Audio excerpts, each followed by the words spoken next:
संत पिंडरां वाले हर धर्म का करते सन सत्कार। ब्रिगेडियर महेंद्र सिंह। सोची समझी साजिश थी और उन्होंने सोचा था कि ये एक अच्छा मौका मिल गया है जबकि हम सिखों को दबा लेंगे, लेकिन वो उल्टा पड़ गया उनका।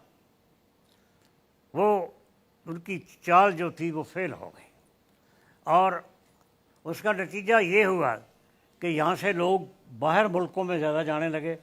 अब वो लॉबी जो है वो ज़्यादा ज़बरदस्त हो गई है बाहर मुल्कों में, और अब इंटरनेशनल लेवल के ऊपर उनकी आवाज़ हो गई है।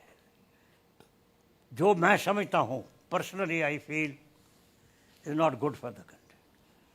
भिंडरांवाला एक धार्मिक इंसान था जिसको ना पैसे का लालच था, जिसको ना किसी हुकूमत की ज़रूरत थी, ना वो चाहता था कि मैं मेंबर बनूं पार्लियामेंट का या मैं चीफ मिनिस्टर बनूं, या कुछ नहीं। वो एक धार्मिक आदमी था जो ये दमदमी टकसाल है, ये एक धार्मिक संस्था है जिसका काम है सिक्खी का प्रचार करना, सिक्खी का प्रचार करना। तो वो उसमें लगे हुए थे। कांग्रेस ने जो समझा कि इससे हम अकालियों को, क्योंकि अकाली उस वक्त ज़बरदस्त थे सिखों में, कि इनको दबा लिया तो इनको दबाने के लिए हमें एक आदमी चाहिए, लेकिन वो फेल हो गए।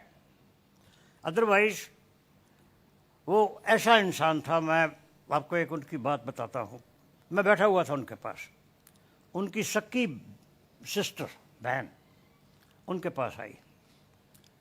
उसके बेटे का ऑपरेशन होना था, उसके लिए 5-7 हज़ार रुपया चाहिए था। तो उसने उनको कहा कि मुझे ऑपरेशन कराना है वरना ये मर जाएगा।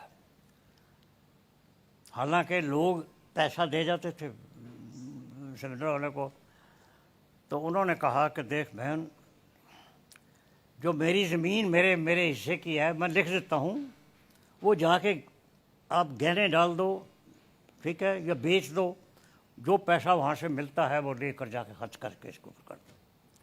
को उसकी सिस्टर ने ये समझा कि शायद मुझे देने के लिए इसकी जेब में पैसे पड़े हुए हैं। उसने कहा कि आपकी जेब में पैसे पड़े हुए हैं, यहाँ से कह लिए ये पैसा मेरा नहीं है, ये कौम का पैसा है और कौम का पैसा मैं अपने खर्च पर खर्च नहीं कर सकता। और as luck would have it, उसका जो बहन, उसकी सिस्टर का जो बेटा था वो मर गया। शी अगेन केम, कहने लगी कि अब आपको शांति मिल जाएगी, मेरा बेटा मर गया। उसने कहा जो गुरु की मर्जी थी वो हो गया है, मैं क्या कर सकता। मैंने तो तेरे को कहा था तो मेरी ज़मीन बेच दे इसी, और वो जो पैसा तुम्हें चाहिए तो जाके ले ले। तो जिस आदमी को पावर की लालच नहीं हो, जिस आदमी को पैसे का लालच नहीं हो, तो वो इंसान तो फिर ईमानदार आदमी है, तो उसके लोग आएंगे। और ना सिर्फ सिखों की, कोई भी गरीब जो था, खा वो हिंदू है या क्रिश्चियन है या सिख है, कोई भी है, जो भी उनके पास कोई मदद के लिए आता था, he used to help them. That is how he became so popular.